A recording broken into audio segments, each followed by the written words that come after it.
you're a New York Times reader, an NPR fan, a Daily Wire subscriber, or an avid consumer of all things Tucker Carlson, for several months now, there's been no avoiding the subject of Nick Fuentes.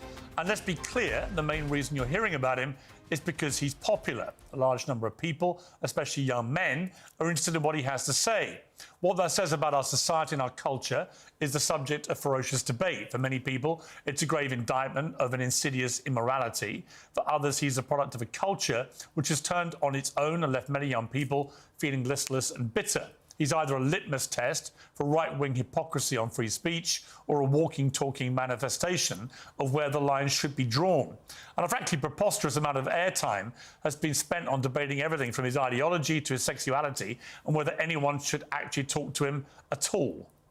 If I were writing a glossary entry on the Streisand effect, I wouldn't put a picture of her next to it. I would put a picture of Nick Fuentes. They have opted to not do so when it comes to Nazis like Nick Fuentes. Fuentes takes this guy apart brick by brick. It's a full takedown.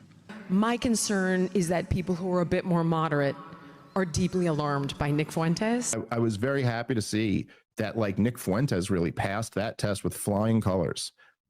That fragmentation is being caused purposefully by a splinter faction of people led by a young man named Nick Fuentes. That's the war. Can you get the beef prices down? Not crazy things that Nick Fuentes or these other loons say on social media. Well, it looks like all the screaming about Nick Fuentes on the internet is finally dying down a little bit.